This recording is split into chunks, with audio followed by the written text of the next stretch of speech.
Tumemaliza jogging ya maadhimisho ya miaka 100 ukiwa ni mwanzo tu.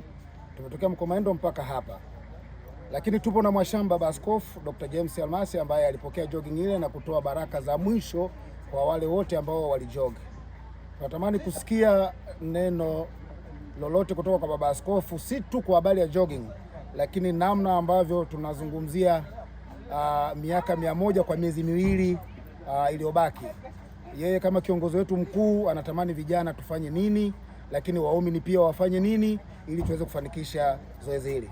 Mwashamba baba Askofu, karibu sana. Asante. Na hongera sana kwa safari. Tunajua umesafiri umbali mrefu. Ni kweli. Na umeipokea jogging, umechoka. Lakini waumini wanatamani kusikia neno lako. Karibu sana. La kwanza tunaungana na wenzetu wengi kumshukuru Mungu kwamba ametupenda, lakini pia ametupendelea. Amen. Sambamba na kutupendelea, tumeona vijana zaidi ya 150 hivi wakikimbia hicho ambacho kinaitwa jogging katika sehemu ya maadhimisho ya miaka 100 kuelekea Septemba 27, ambayo kwa kweli ndio habari ya mjini, lakini pia ndio habari ya vijijini. Kumshukuru Mungu kwamba imani ilipokelewa, lakini Masasi ikawa ndio eneo la utawala. Sambamba na hilo tumeendelea kuliombea, watu wameendelea kuchanga, lakini kwa kweli tunatamani maombi yetu yaguse mioyo ya watu wengi, ili makusudi tuone Mungu ambaye ametuwezesha katika miaka hii 100 tukivuka salama. Mwanzo huu wa vijana kukimbia pamoja na kina mama wenye umri mkubwa zaidi ya miaka 70, tumeona vijana wakikimbia na kina mama wakikimbia. Si tu kwamba wamefanya mazoezi, lakini wametangaza Injili. Wamewaambia watu wengine uzuri wa Yesu Kristo ambao walipokea wazazi wetu. Na kwa sababu hiyo natoa wito kwa jamii ya watu wa Masasi na Watanzania wote na wenye mapenzi mema kuungana na sisi watu wa Masasi kumshukuru Mungu kwa miaka hiyo 100 ya jubilei yetu ya miaka 100 ya dayosisi yetu. Lakini sambamba na hilo, yeyote ambaye ataguswa kutoa chochote kwa ajili ya baraka, basi atabarikiwa. Karibuni sana Masasi na wimbo wetu na moto wetu Ebeneza.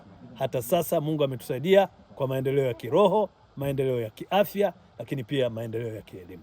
Amen. Baba Askofu, wakati wa hotuba yako ulizungumza kwa habari ya kutoa wito kwamba jogging iendelee kwenye dinari zingine, lakini tunajua wito wako ni agizo na sisi tutatekeleza. Natamani uzungumzie katika eneo hilo la namna ambavyo unatamani vijana na waumini wengine katika dinari zingine kufanya jogging na mambo mengine, ili sisi tuende tukasimamia na kutekeleza. Ni kweli tumetoa wito kwamba haya tuliyoyaona kwa vijana wa mji wa Masasi yangeweza kuenea na vijana wengine. Kwa nini? Biblia inasema furaha ya Bwana ni nguvu zetu. Na kama Mungu ana furaha na akifurahi, maana yake ndio nguvu zetu. Mimi naamini hakuna mtu ambaye hamhitaji Mungu, hamhitaji Bwana. Na kama anamhitaji Bwana, Bwana mwenye furaha, ni wazi kwamba na nguvu zake tunazihitaji. Kwa hiyo natoa wito kwa vijana wote wa dayosisi yetu popote walipo, watakapofikiwa na ujumbe huu wa kufanya jogging. Ni sehemu ya mazoezi, lakini sehemu ya Injili. Ni sehemu ya kuambia watu uzuri wa Yesu Kristo na imani yao walionayo katika Yesu Kristo. Na waalika sana vijana wajiorganize kokote waliko, waanze kufanya mazoezi, lakini pia pamoja na hamasa ya michango yao, ili Mungu atukuzwe na baraka za ujasiriamali wao, kazi zao, biashara zao ziendelee. Amen. Tunamshukuru sana mwashamba baba Askofu ambaye kwa kweli ametembea usiku na mchana, ameingia alfajiri ya leo ili aweze kupokea jogging hii ambayo ni mwanzo mzuri. Mungu azidi kumbariki askofu wetu na wahudumu wote wa kanisa, na tunakoelekea sasa kuadhimisha miaka hii, Mungu awe pamoja nasi. Ebeneza, hata sasa Bwana ametusaidia. Amen. Asante sana.